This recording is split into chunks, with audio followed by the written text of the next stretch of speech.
C'est parti. C'est parti, bonjour tout le monde. C'est pas parti. Oui, c'est parti. Bonjour tout le monde. La conférence qu'on va faire, que je vais faire, concerne les cadres juridiques et les dispositifs politiques et légaux qui sont aujourd'hui imposés aux semences paysannes et en Afrique de l'Ouest en particulier. Donc on va essayer de recadrer dans un premier temps le contexte. Pourquoi est-ce que ça pose problème aujourd'hui ? On va regarder pour ça un schéma que vous avez sur ma gauche, qui est un schéma qui présente l'industrie des semences, son évolution entre les années 90, 96 et 2008. Et on voit là, en bleu, ce sont les industries de la chimie. Vous avez Monsanto, vous avez Syngenta, vous avez DuPont, vous avez Bayer en particulier. Et ces grosses sociétés de la chimie multinationales ont acheté toutes les industries de la semence, les petites industrielles de la semence qui existaient. Elles ont absorbé finalement le marché de la semence et ça s'est passé principalement entre 1996, c'est-à-dire le début des OGM, ça veut dire le début des plantes qui étaient brevetées. Donc il y a probablement une correspondance entre cette capacité ou possibilité de breveter des plantes et celle de s'intéresser au marché des semences pour l'industrie chimique, puisque c'était donc des agrochimistes. Depuis 2008, ces fusions se sont poursuivies, et en particulier, Monsanto et Bayer maintenant font plus qu'une seule industrie. DuPont et Dow ne font plus qu'une seule industrie. Et Syngenta a été racheté par les Chinois, China Chemical, qui fait aussi une seule industrie. Et si on voit ce nouveau pôle, donc en 2018, vous avez donc ce gros pôle-là, ce gros pôle-là et ce gros pôle-là, qui, à eux trois, vont pouvoir contrôler 60 à 70% du marché global des semences. Donc, ces gros acteurs internationaux ont besoin que les règlements dans tous les pays soient normalisés pour leur permettre de faire des affaires, pour leur permettre de vendre leurs semences et de ne pas avoir aussi des problèmes de concurrence entre elles-mêmes. Donc, on est aujourd'hui, en particulier dans les pays d'Afrique de l'Ouest, à un moment critique. On peut dire que c'est un moment critique parce qu'on est dans le processus du reformatage des lois et des réglementations nationales, conformément aux engagements communautaires. C'est-à-dire que ce n'est plus au niveau de chacun des pays que vont se faire les lois, mais dans le cadre de la CEDEAO. Et ce sont des règlements qui sont en fait encore peu connus et qui sont assez complexes. Donc ça, c'est une période critique parce qu'il faut pouvoir la comprendre, etc. Le deuxième point important, c'est que le secteur semencier est un secteur de base, en fait, central pour la souveraineté alimentaire des pays. Et on ne peut pas développer une agriculture sans avoir le contrôle des semences, si ces semences sont tous importées, si elles viennent de l'étranger, elles vont dépendre de ceux qui les ont sélectionnées. Et donc là, il va y avoir un vrai équilibre à retrouver entre qu'est-ce qu'on va importer et qu'est-ce qu'on va pouvoir produire nous-mêmes sans avoir une dépendance complète, non seulement des semences, mais comme vous avez compris, si ce sont les industries de la chimie qui rachètent le secteur semencier, elles vont faire des nouvelles variétés qui ont besoin de produits chimiques. Et c'est exactement ce qui est en train de se passer avec la production des hybrides. Les nouveaux hybrides sont tous en besoin, en fait, et d'engrais et de phytosanitaires pour pouvoir donner le meilleur rendement. Donc, vous avez une dépendance à la fois de semences, mais aussi des autres intrants agricoles. Et le troisième point de cette période critique, pourquoi on est dans une période critique, parce qu'on est dans une période de transition, où on sent que tout n'est pas encore joué, tous les cadres ne sont pas encore vraiment établis, et qu'il y a encore une possibilité aux acteurs, et en particulier aux paysans, aux organisations paysannes, de dire quelque chose pour pouvoir influer sur ces politiques ou sur ces réglementations. Les organisations paysannes ont été complètement mis de côté lors des discussions sur les réglementations communautaires. Seul le ROPA, qui est donc le réseau des organisations paysannes à l'échelle de l'Afrique de l'Ouest, était convié dans ces discussions. Les organisations nationales n'étaient pas conviées, puisque c'était à une échelle régionale. Et elles ont pu très peu comprendre, influer, ou en tous les cas discuter du bien fondé des réglementations qui ont été mises en place. Alors, on va parler maintenant de la mise en œuvre d'une nouvelle réglementation semences de la CDEAO. C'est nouveau et pas nouveau. Vous voyez, c'est quand même le règlement, et c'est un règlement de 2008, qui cherche à harmoniser les règlements sur les semences dans l'ensemble des pays de l'espace CEDEAO, UMOA, SILS, donc 17 pays.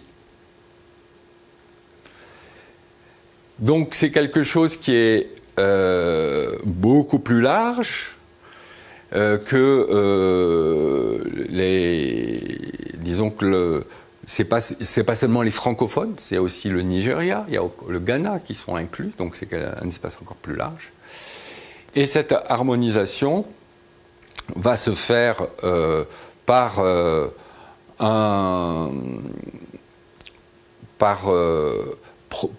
étapes. Et l'un des acteurs techniques qui va piloter en fait le processus, ça va être la CORAF, donc alors la CORAF, c'est la recherche, c'est l'ensemble des organisations de recherche de l'Afrique de l'Ouest, et qui va servir un peu de secrétariat au comité ouest-africain des semences, le COASEM. Et ce COASEM a établi un plan d'action en août 2015 pour 5 ans et qui a été estimé à 20 millions de dollars et qui est soutenu essentiellement par la coopération états-unienne, l'USAID, pour pouvoir faire avancer cette harmonisation. Alors là, on constate que cela provoque un changement culturel profond dans chacun des pays qui ont l'habitude de construire leurs lois à l'échelle nationale. Là, on construit une loi à l'échelle supranationale. Parce que la nature juridique d'un règlement, c'est de produire les mêmes effets qu'une loi. C'est-à-dire qu'elle est directement applicable dans les règlements nationaux, sans transposition et sans ratification. Donc, à partir du moment où a été établi ce règlement, il n'y a pas en fait de discussion au niveau des États par les députés. Et ça présente vraiment une vraie question de démocratie, parce que, ayant été absent de la discussion au départ, les acteurs, ONG, organisations paysannes, ne peuvent plus revenir pour le contester maintenant. Ce qui est aussi très différent, c'est je veux dire même pour les techniciens du secteur semencier dans chacun des pays, c'est qu'il y a des nouveaux sigles et un certain nombre d'acronymes qui sont en anglais. Et les discussions se font maintenant plus souvent à Abuja, au Nigeria. C'est le siège de la CEDEAO. Et c'est vrai qu'il y a un vrai décalage entre les francophones et les anglophones depuis assez longtemps. Et là, les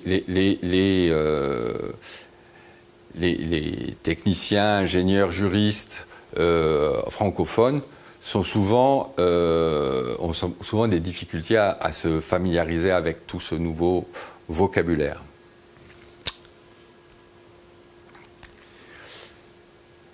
Donc, on a montré un peu l'évolution du secteur semencier, et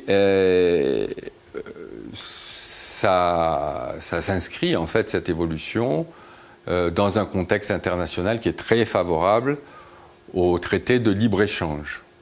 Vous avez entendu parler de l'Organisation mondiale du commerce, l'OMC, qui a été établie en 1994. Est-ce que vous avez... Et dans l'OMC, il y a une obligation des membres à pouvoir favoriser les échanges entre les pays, et donc à baisser toutes les barrières, et en particulier les barrières tarifaires ou toutes les barrières douanières. Et donc la plupart des pays d'Afrique de l'Ouest font partie de cette Organisation mondiale du commerce. Il y a aussi les accords ACP avec l'Union européenne qui sont en cours de renégociation, donc qui sont en bilatéral entre l'Union européenne et l'Afrique de l'Ouest. Il y a d'autres traités comme celui du NEPAD, et qui est soutenu en particulier par les États-Unis. Et dans l'OMC, il y a des accords particuliers sur les droits de propriété intellectuelle liés au commerce, qu'on appelle les ADPIC, qui ont incité, en fait, à faire réviser les accords de Bangui de l'Organisation africaine de la propriété intellectuelle pour autoriser la propriété industrielle sur les variétés et en particulier sur les variétés améliorées, les nouvelles variétés, dans 16 pays, ou même 17 pays aujourd'hui, dont le Niger, mais d'autres pays de l'Afrique de l'Ouest. Donc on voit qu'il y a un super cadre qui a une super influence pour pouvoir amener les pays à reformater et à accepter des nouvelles réglementations. on arrête là ce point pour... Donc on continue avec quels sont les principaux acteurs internationaux qui influent pour la restructuration du secteur semencier. Puisque la réglementation ne vient pas des acteurs nationaux, elle ne vient pas des organisations paysannes, elle ne vient pas d'une industrie semencière nationale qui n'existait pas. Elle vient de l'extérieur, c'est-à-dire que la demande de restructuration et de réglementation vient de l'extérieur. Elle vient donc de qui ? Parmi ceux qui vont mettre de l'argent pour conduire les pays à cette harmonisation sur des espaces assez grands. Je vous ai parlé de l'harmonisation pour l'Afrique de l'Ouest autour de la CEDEAO, mais c'est exactement pareil pour l'Afrique de l'Est. Et l'Afrique centrale, c'est-à-dire que c'est le même mouvement de harmonisez-vous, faites des grands ensembles, comme l'Union européenne. Et dans ces trucs, faites un règlement pour tout le monde, et tout le monde l'applique. Même si les situations sont très différentes d'un pays à l'autre. Et là, donc, les acteurs influents, c'est la Banque mondiale, c'est aussi la FAO qui est dans le secteur semencier qui agit à travers ses techniciens, à travers ses conseils. Il y a les principaux pays exportateurs de semences. Il y a les États-Unis, mais la France aussi. La Hollande qui est importante. Alors, je vous ai dit que pour les États-Unis, l'USAID soutient très fortement le processus d'harmonisation du règlement CEDEAO. La France a été très influente, par contre, au moment des accords de Bangui pour faire que, en 1999, l'Organisation africaine de la propriété intellectuelle finalement adopte quelque chose, un cadre juridique qui soit proche de celui de l'UPOV, de l'UPOV 99, ça veut dire proche de ce qui se fait en Europe. Donc, on voit que ces bailleurs-là sont importants pour pouvoir reformater. Il y a bien sûr les multinationales de l'agrochimie qui sont Syngenta, Monsanto, Bayer, Yara, qui sont aussi souhaitent aussi qu'on évolue dans ce sens-là. Les centres internationaux de recherche du CGIAR, comme l'ICRISAT ou l'IITA, qui vont aussi dans le sens d'un secteur semencier producteur d'hybrides et même d'OGM. Donc avec des semences qui seraient plus certifiées, mais que les paysans devraient racheter chaque année. Et puis, bien sûr, il y a des programmes qui sont soutenus par les fondations, les très grosses fondations, comme la fondation Bill Gates, que tout le monde connaît, qui est, elle, non seulement influente directement dans un programme comme l'AGRA, mais elle est aussi influente dans l'orientation de la recherche des centres internationaux de recherche comme l'ICRISAT, puisqu'il est l'un des principaux bailleurs de fonds de l'ICRISAT. Donc, en fonction de leur vision, et si leur vision c'est faites des variétés pour le marché et non pas pour vous nourrir, nous sommes, voilà pourquoi la réglementation évolue de cette manière-là dans vos pays. Et donc, l'objectif affirmé du nouveau règlement semences de la CEDEAO, c'est de créer dans cet espace-là, large, les conditions favorables à l'émergence d'une industrie semencière forte, capable d'assurer un approvisionnement régulier et durable en semences et plants de qualité, en quantité suffisante et à un prix abordable. Là, c'est ce qui est affiché, c'est ce qui est vendu aux politiques. Donc, on va avoir un chef de gouvernement, on va avoir un ministre, on va dire, voilà, grâce à cette réglementation, vous aurez une industrie semencière forte. Mais vous, qui avez regardé la première diapositive, que je vous repasse parce qu'il faut quand même... je vais essayer de vous la repasser parce qu'il ne faut pas oublier le truc. Vous savez que la structure de l'industrie semencière fait que toute velléité d'installer une industrie semencière forte nationale va être confrontée au marché par ces très gros ensembles qui se sont structurés et qui vont faire des offres pour pouvoir les racheter ou pouvoir les concurrencer grâce à des moyens bien supérieurs à une industrie nationale. Et en fait, il est vrai qu'il n'y a pas, en fait, dans aucun des pays, une industrie semencière forte après plus de 10 ans que le règlement existe. Donc, on va maintenant avancer sur le... Qu'est-ce qu'il y a dans cette réglementation de si spéciale ? Qu'est-ce qu'elle dit, cette réglementation ?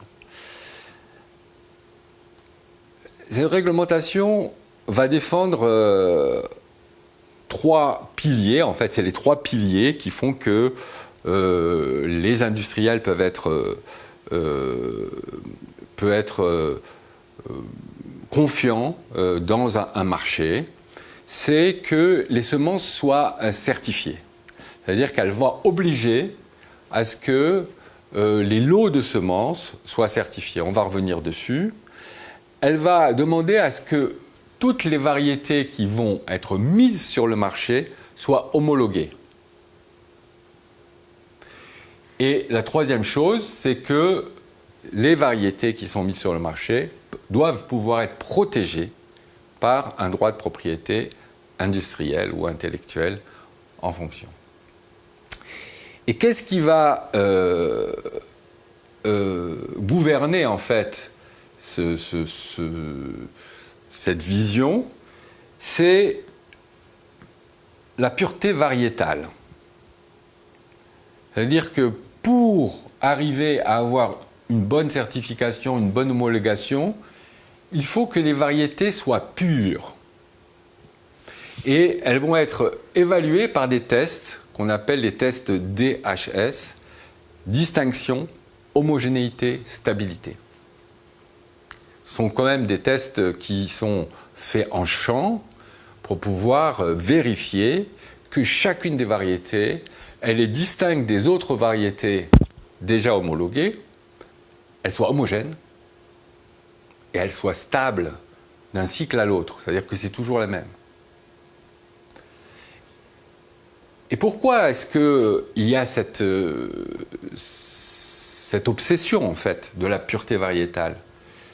La pureté variétale est un principe qui va permettre de distinguer une variété d'une autre d'une manière assez sûre, et donc la propriété d'un industriel par rapport à la propriété de son voisin. Si elles n'étaient pas distinctes, il y aurait toujours une confusion. Si elles n'étaient pas homogènes, on ne pourrait pas les distinguer. Et stables, si ça commence à devenir des populations un peu diverses, et ça devient beaucoup plus compliqué à pouvoir distinguer la propriété des uns et des autres. Donc c'est le principe de propriété qui est derrière la pureté variétale. La deuxième, c'est la productivité d'élite. Ça veut dire qu'on souhaite, et ça c'était une obsession, c'est que le progrès amène que toujours la variété va être plus productive que celle qui préexistait. Donc ils sont mesurés par une valeur agronomique et technologique qui doit être supérieure aux autres variétés qui sont dans le catalogue pour pouvoir progresser. Et cette progression va amener à utiliser des engrais, c'est-à-dire à ce que les variétés soient de plus en plus en capacité de se doper avec de l'engrais.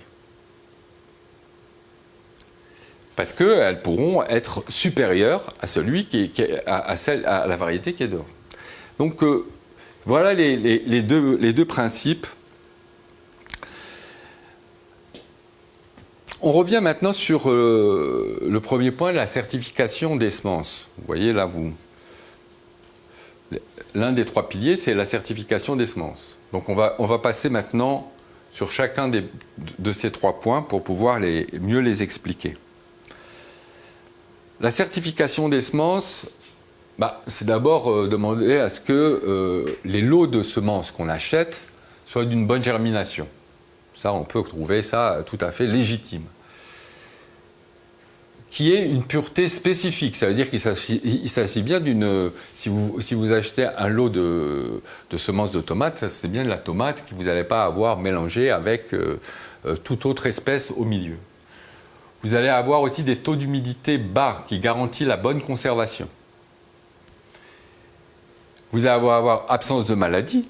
Bon, tous ces points-là sont absolument légitimes, mais après, ce qui va devenir plus compliqué, en tous les cas par rapport aux espèces, aux variétés paysannes et à la capacité des paysans, c'est qu'il faut que le lot de semences présente une pureté variétale et donc des caractères distinctifs. Ce qui fait que ça va être déjà plus compliqué à faire pour un paysan. Maintenant, l'homologation de la variété.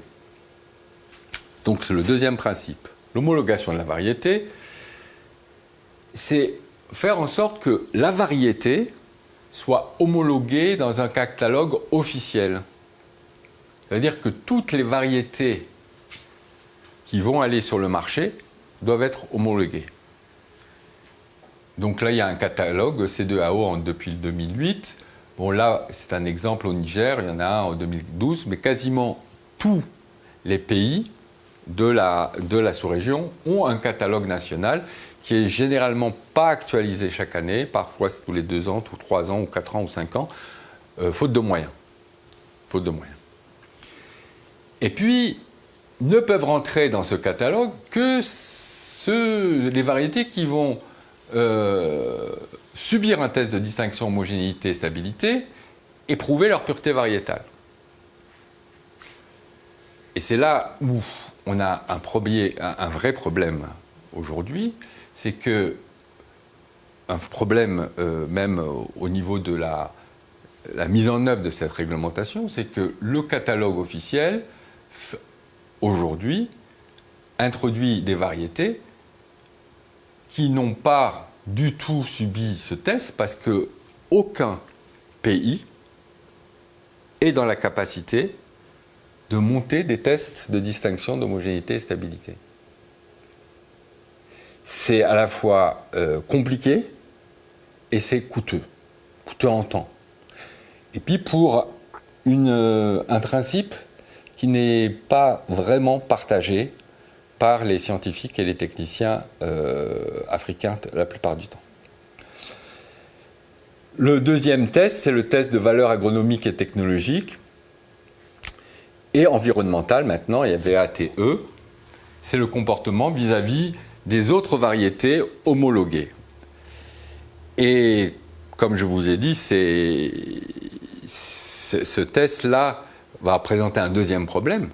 C'est que lorsque vous avez une variété, mettons, du sud Togo, et que vous allez le mettre en comparaison avec une variété du nord Mali, il n'y a rien à voir au niveau de l'environnement. Comment on va pouvoir les mettre l'une à côté de l'autre?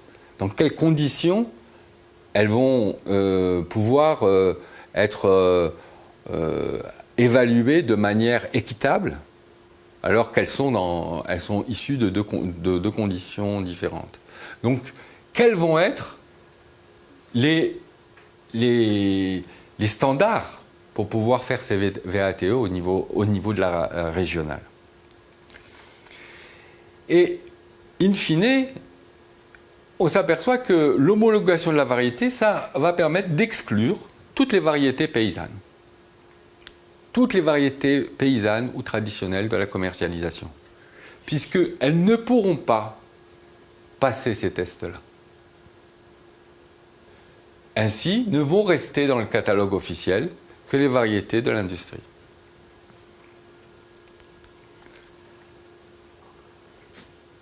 Le troisième pilier, c'est la propriété industrielle de la variété. La propriété intellectuelle, on dit, mais c'est une forme de propriété intellectuelle qui est vraiment pour le développement industriel du produit. Là,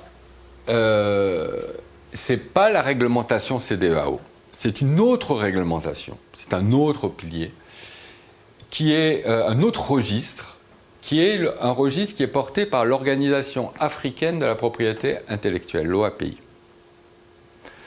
Et ça va permettre la protection, c'est-à-dire l'appropriation pour une exploitation exclusive pendant 25 ans. Et celui qui va protéger va pouvoir avoir un certificat d'obtention végétale qui va reconnaître qu'il est le propriétaire de cette variété. Alors, cette propriété, elle limite le droit des agriculteurs à multiplier et vendre les semences des variétés protégées. C'est-à-dire que les variétés qui vont être certifiées, d'abord, elles sont toutes certifiées, mais qui vont être protégées par un COV, ben, l'agriculteur ne va pas pouvoir les multiplier comme il le faisait avec ces anciennes variétés, et il ne va pas pouvoir les échanger ou les vendre. Pour l'OAPI, il y a quelque chose d'encore plus important, c'est-à-dire qu'il donne une possibilité à l'agriculteur de le refaire dans son champ et pour ses besoins propres vivriers. Vous pouvez le refaire de cette manière-là, mais pas pour les espèces forestières, florales, fruitières. Là, vous n'avez pas le droit de les multiplier du tout dans votre champ. Et là aussi, pour pouvoir protéger une variété, il faut que la variété, elle subisse les tests DHS de pureté variétale. Alors vous voyez, c'est tout à fait lié. C'est-à-dire que l'homologation avec les tests DHS et la protection intellectuelle sont liées. Et on comprend que là, la distinction, c'est la distinction entre les propriétaires.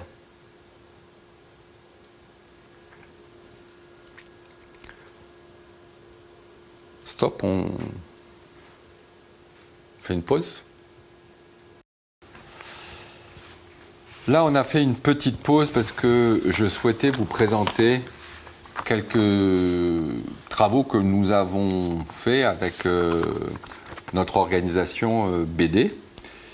Parce que forcément, ces réglementations, lorsqu'on a commencé à s'y intéresser, elles ont inquiété fortement les organisations paysannes qui étaient complètement ignorantes en fait de leur existence. On a débuté le travail avec une analyse et une étude qu'on a fait au Mali avec IRPAD. C'est ce document-là que vous pouvez trouver sur le site de BD, qui était l'état des lieux du cadre normatif et institutionnel du système semencier et la place des semences paysannes et des droits des agriculteurs au Mali. Ce travail nous a beaucoup aidé pour pouvoir servir de support dans des discussions avec les organisations paysannes du Mali. D'abord au sein de la coordination ouest-africaine des semences paysannes du Mali, le COASP Mali, puis avec l'association des organisations des producteurs AOPP, puis de la coordination nationale des organisations paysannes. Et on a fait comme ça un petit livret explicatif de toutes ces questions, à la fois en français et à la fois en langue nationale, en bambana. Donc ça, c'était le premier travaux que nous avons commencé à publier, je pense, en 2016-2017. Par la suite, toujours en collaboration avec une autre organisation, mais là, cette fois-ci, c'était avec Suiced. On a produit une étude, puis aussi un petit document sur les semences paysannes au Niger et aussi la question réglementaire au Niger. Ce travail que l'on a fait dans 2 pays nous a permis de voir beaucoup de similitudes entre les situations dans les situations nationales de ces pays. Et il y a des petites différences dans les réglementations nationales et une façon d'agrémenter un règlement qui est jusqu'à présent pas très bien perçu même par les techniciens qui s'y retrouvent pas toujours. D'une part, parce qu'il y a vraiment une perte de la souveraineté, ils ont un sentiment de perte de souveraineté par rapport à l'application et à l'ajustement de ces règlements par rapport à la réalité de leur pays.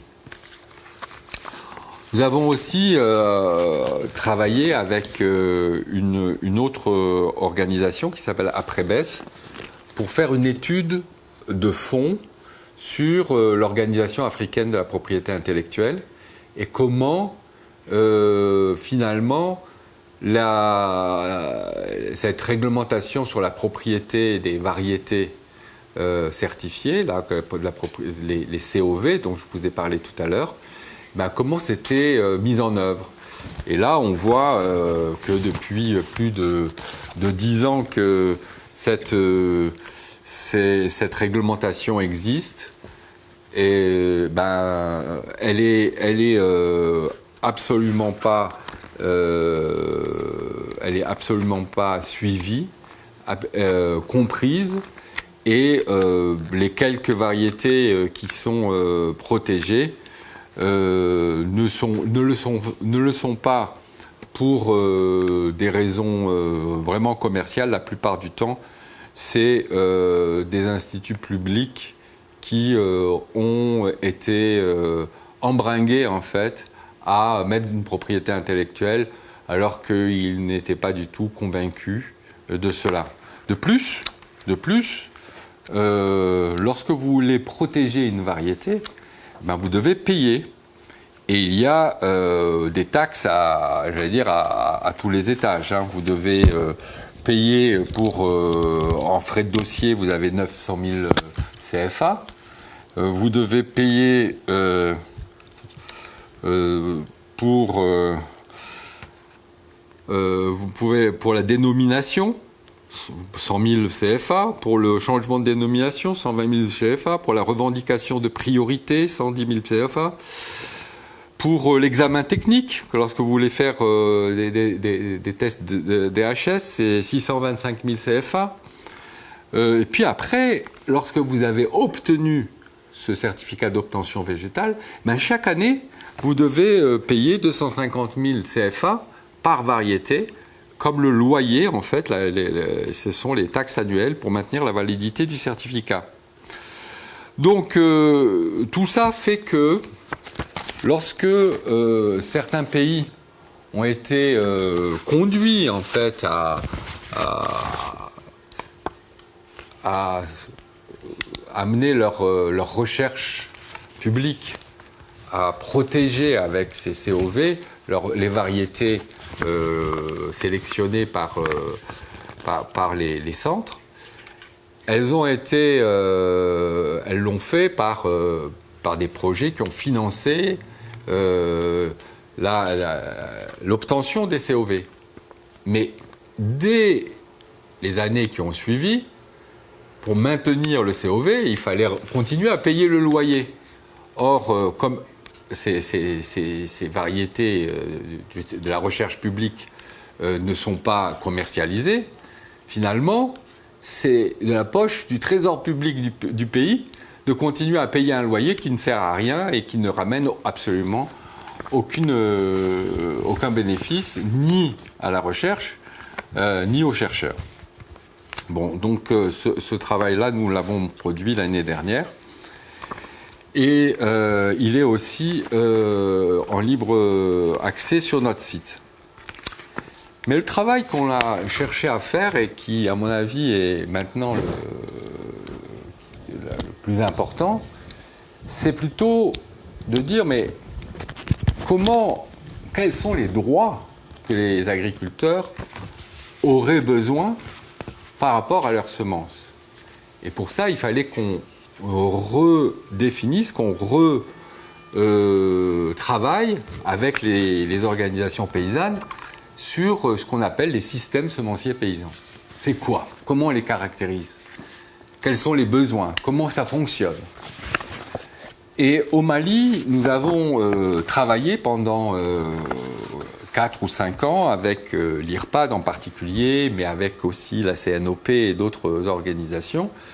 Nous avons travaillé sur un document et sur tout un processus qui s'appelle Semences, normes et paysans. Semences, normes et paysans, c'est quels sont les droits que les agriculteurs doivent obtenir pour soutenir, préserver les systèmes semenciers paysans et l'agroécologie paysanne pour assurer la souveraineté alimentaire. Et donc, nous avons donc produit cette brochure. Et c'est un peu de ça dont on va parler maintenant, c'est voir comment on pourrait travailler à ce que dans les réglementations, ces systèmes semenciers paysans soient beaucoup plus soutenus. D'abord, ils sont originaires, quoi. Ils ont toujours existé, ils sont majoritaires. Ils sont à 80%, 90% de toutes les semences et l'évolution des cultures, c'est à partir de semences paysannes. Ce n'est pas les semences achetées au marché. Aujourd'hui, dans la plupart des agricultures des pays de la CEDEAO. Donc, ils sont majoritaires. Il faut fonctionner non seulement des économies, mais ils nourrissent les gens. Pourquoi ne pas les soutenir, les protéger, les valoriser Et en plus, ils ont une caractéristique bien précise et bien particulière, c'est qu'ils sont des réservoirs de diversité parce que ils sont la manière de sélectionner paysanne favorise en fait une coévolution avec le sol, avec les insectes, avec le climat, dans différents endroits, ce qui fait que ce sont des ressources génétiques pour la sélection industrielle. C'est-à-dire que c'est des ressources génétiques. D'ailleurs, dans les banques de gènes internationales, 90% des échantillons viennent des semences paysannes. La plupart. On parle entre 50 et 90% en fonction des banques. Mais vous allez c'est parce que la première chose que font les chercheurs lorsqu'ils veulent faire une nouvelle variété, c'est d'aller chercher dans les champs des paysans, c'est quoi votre variété, c'est quoi leur qualité. Et c'est non seulement grâce à ces échantillons, mais grâce aux connaissances que les paysans donnent en même temps au sujet de leur variété, que les chercheurs peuvent être orientés pour pouvoir faire leur croisement. Donc voilà les variétés paysannes traditionnelles. Alors c'est sûr que le terme dans les législations nationales, on n'entend pas variété paysanne. On lit parfois variété traditionnelle. C'est quelque chose ce terme-là est vrai, mais en fait, il peut donner l'illusion que ce sont des variétés archaïques, des vieilles variétés. En fait, les variétés sont sélectionnées chaque année par les paysans d'aujourd'hui. Ils les adaptent. Ils font évoluer. Si le temps ou le climat change, leur variété va changer. Il y a des expériences qui ont été faites, en particulier sur les milles du Niger. Des chercheurs, il y a 50 ans, dans les années 1970, lorsque on faisait des grandes collections qu'on mettait dans les banques de gènes, avaient ramassé les variétés du Nord Niger et ils les ont mis dans des banques de gènes, c'est-à-dire des frigos qui ont conservé des échantillons de ces variétés. Et ils ont fait l'effort, après 40 ans, de les remettre en culture à côté des variétés originaires. Et ils se sont aperçus que, bon, les variétés étaient à peu près les mêmes, mais que quelque chose qui allait changer, c'est qu'ils ont vu apparaître de nouveaux gènes d'adaptation et de résistance à la sécheresse dans les variétés modernes, les variétés actuelles, pas modernes, mais disons actuelles, les variétés contemporaines. C'est la même variété paysanne, mais elle a évolué génétiquement par le travail de sélection des paysans. Donc, c'est quelque chose de fondamental et c'est important de le savoir parce que ça représente une richesse, ces variétés paysannes. Et c'est ça que cherchent à acquérir gratuitement les sélectionneurs internationaux, mais ça pouvait marcher tant qu'eux pouvaient vendre sans propriété intellectuelle leurs propres variétés, donc on pouvait réutiliser leurs variétés comme on le faisait avant. Maintenant, à cause des protections, les variétés ne peuvent plus être réutilisées par les agriculteurs comme avant, les variétés protégées. Donc, ces variétés, elles ont une valeur culturelle forte pour les agriculteurs. Elles font presque partie de la famille, d'une certaine manière. Elles accompagnent tous les usages depuis la naissance. Il y a certaines variétés qui peuvent être mises peuvent être conservées à certains moments, qui peuvent servir à certains rites, à certains usages médicinaux. Et tout ça est connu par les communautés paysannes. Et elles ont donc cette valeur culturelle que ne peut pas avoir une variété qu'on achète au marché. Elle est différente. La variété du marché, elle sert généralement à produire pour vendre au marché. Là, c'est quelque chose d'autre. On peut aussi appeler ces variétés paysannes des variétés locales. Mais là aussi, c'est réducteur. Comme traditionnel peut être réducteur, local peut être réducteur. Qu'est-ce que c'est qu'une variété locale? Vous l'avez trouvée localement. Depuis quand elle est locale? Est-ce que ça fait que 2 générations qu'elle est là? Ou est-ce que ça fait 2 cycles? Ça fait juste l'année dernière ou 2 ans que quelqu'un l'a apportée? Elle devient à ce moment-là locale. Mais, disons, pour celui qui vient de l'extérieur, qui ne le connaissent pas, on me dit non, c'est une variété locale. Lorsqu'on dit une variété paysanne, pour nous, il y a quand même quelque chose d'autre dans la dénomination qui est plus important, c'est-à-dire qu'on lie la variété à une communauté paysanne, dans toute sa diversité, dans toute la composition de cette communauté paysanne. Parce que souvent, ce n'est pas un paysan qui sélectionne, c'est lui, c'est ses enfants, c'est les femmes qui vont organiser en fait ou orienter la sélection pour que le produit de cette sélection puisse être transformé par elles et nourrir mieux les enfants. Et donc, toute cette communauté humaine, cette société humaine paysanne, elle est liée à ce type de variété. Donc, on gardera variété paysanne dans le vocabulaire. Et donc, comment faire pour que au lieu d'être déclassés par les nouvelles réglementations qui vont vous dire ben non, vous ne pouvez pas être au catalogue, donc vous ne pouvez plus commercialiser vos variétés.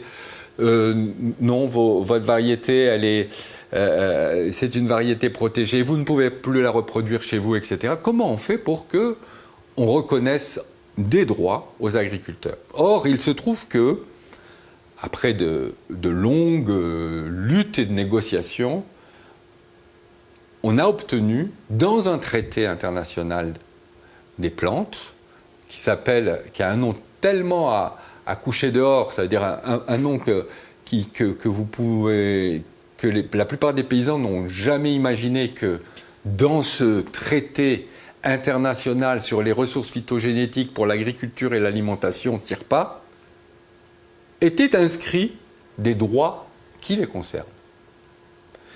Et donc, on va appeler ce TIRPA, bon, vous aurez toujours ce nom, mais le traité des semences. C'est un traité qui est encore, la mise en œuvre des droits des agriculteurs n'est pas encore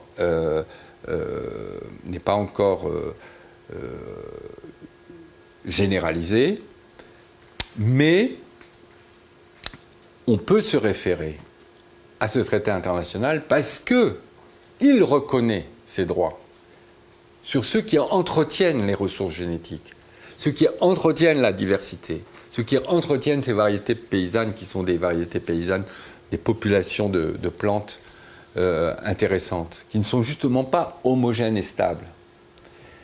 Mais pour pouvoir être mis en œuvre, eh ben, ça dépend des lois nationales.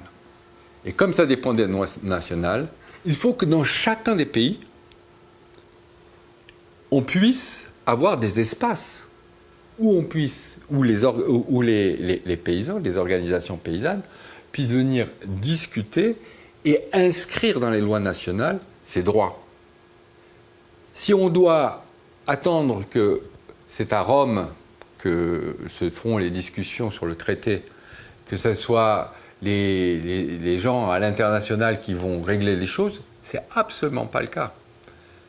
Là maintenant, il appartient à chaque société civile organisée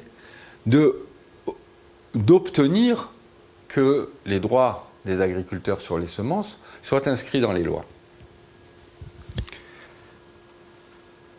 Et donc, il faut que les lois nationales qui complètent le règlement CEDEAO laissent un espace de reconnaissance et qu'il faut encore préciser. Ce n'est pas encore fait.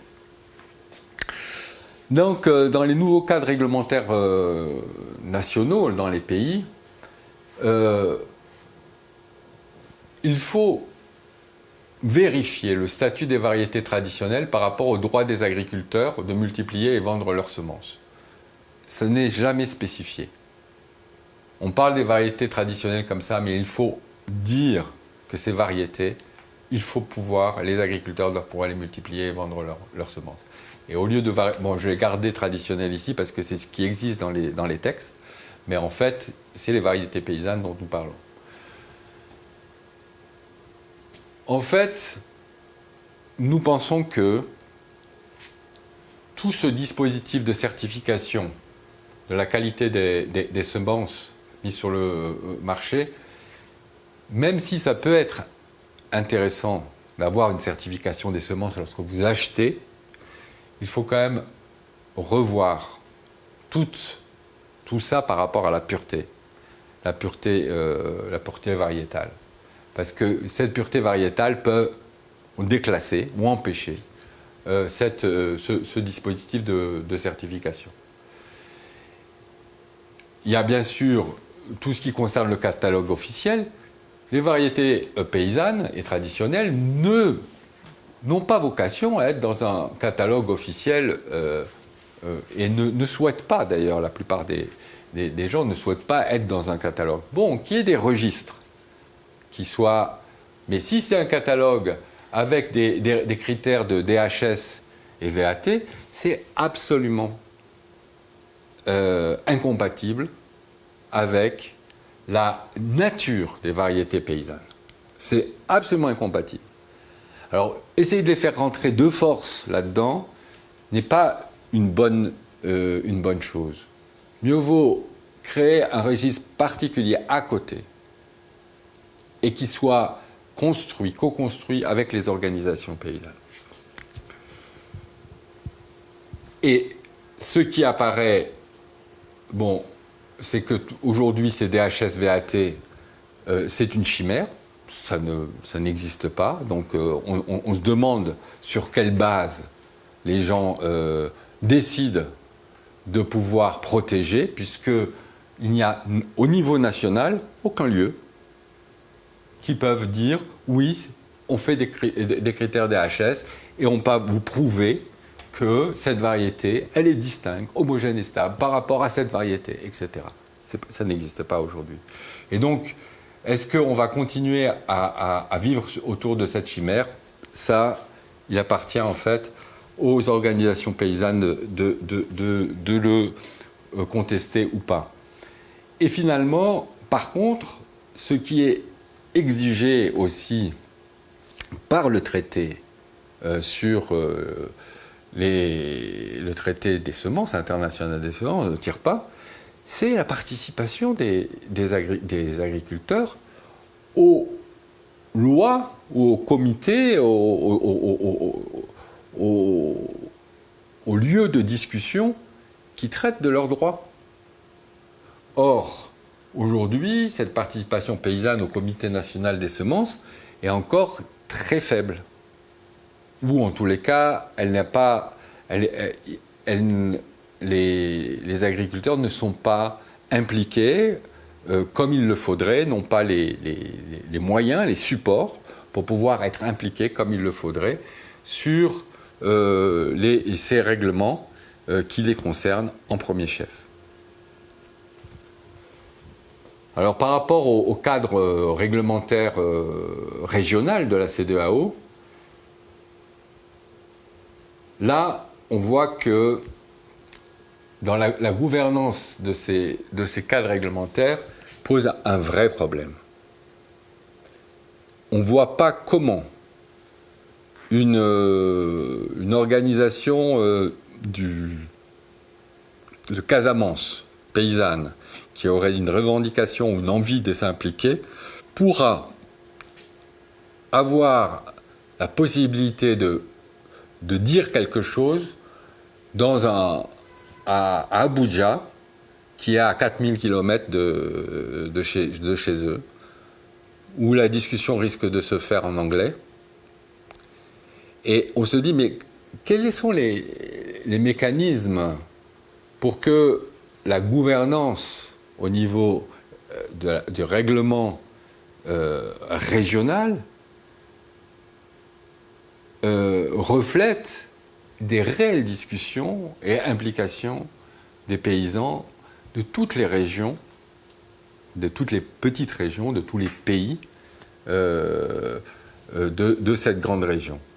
Ben pour l'instant, ce n'est pas le cas, et donc c'est quelque chose qu'il faut pouvoir discuter, soit au sein du ROPA, soit à côté du ROPA, pour avoir d'autres organisations que seulement cette organisation-là.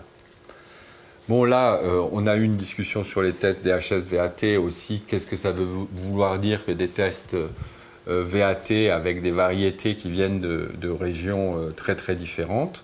On se demande comment ça peut être mis en place et quel sens ça aura. Donc là, il y a une inquiétude.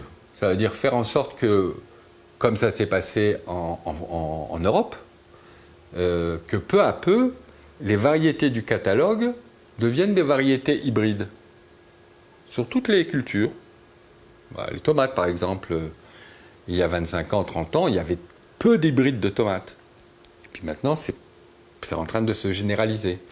Dans certaines cultures, comme les maïs, en France, il n'y a plus de variétés qui ne soient pas hybrides. Ça veut dire que toutes les variétés que vous pouvez acheter, vous êtes obligé d'acheter les semences chaque année. Parce qu'un hybride, vous ne pouvez pas reproduire la variété à l'identique dans votre champ. Jamais. Donc, cette création, ce type de sélection hybride a aussi, installe un espèce de verrou biologique pour les agriculteurs. Donc, si peu à peu, est inscrite au catalogue que des variétés hybrides ou OGM, vous ne pourrez avoir sur le marché que des variétés hybrides ou OGM. Et tout le reste sera disqualifié. Vous ne pourrez pas commercialiser, vendre des semences autres que ça. Et puis, bon, l'orientation, en fait, on voit bien que ces cadres réglementaires, c'est voulu par des bailleurs internationaux, externes, et que ça ne vient absolument pas d'un processus endogène. Et donc là aussi, si les bailleurs souhaitent que demain tout soit OGM, est-ce que tout sera OGM ?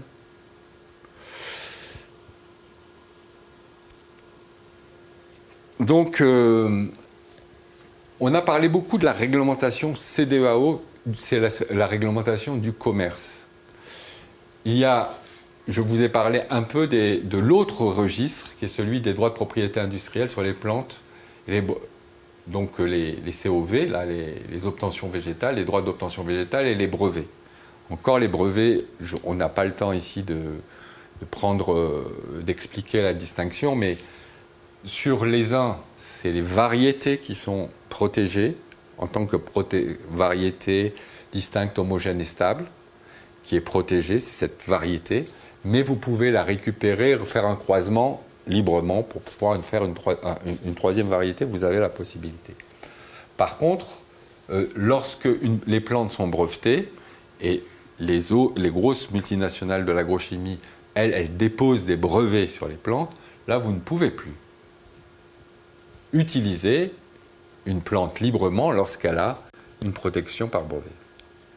Et le brevet peut être mis sur des tas de petites choses qui interviennent au cours de la sélection. Ça peut être des techniques, ça peut être des gènes qui ont été brevetés, ça peut être des produits, mais tout ça fait qu'une plante n'est plus une plante qui a la même statut juridique que la plante d'à côté. Alors, ça, c'est donc un autre type de loi. Là, il y a un autre type de loi c'est une nouvelle réglementation CDEAO qui vient de sortir, en fait, d'être ratifiée, et qui est une loi sur la biosécurité alors là, dispositif efficace, on n'a absolument pas des dispositifs efficaces pour pouvoir évaluer et tracer les variétés OGM. Aujourd'hui, c'est plutôt une réglementation qui permet la diffusion des variétés OGM. Et on voit très bien actuellement, en particulier au Nigeria, un certain nombre de variétés OGM qui sont en train d'être diffusées, comme le niébé BT, donc un niébé qui serait insecticide et qui a été mis en culture à partir de cette année, l'année dernière, je crois, 2018. Et il y a aussi des mêmes pressions des bailleurs pour pouvoir amener d'autres pays, comme le Sénégal aujourd'hui, à faire de l'OGM. Donc ça aussi, c'est une vraie question, car là encore, ça se passe encore à Abuja, ça se passe au niveau réglementaire régional. Il n'y a pas de participation des organisations paysannes et de la société civile pour pouvoir faire contre-feu. L'application des traités internationaux concernant les droits des agriculteurs sur les semences, je vous dis, c'est le tire pas. Il y a la Convention sur la diversité biologique, il y a des directives sur le foncier. Et là, récemment, il y a une déclaration des Nations Unies sur les droits des paysans qui peut venir aussi en soutien aux autres traités pour pouvoir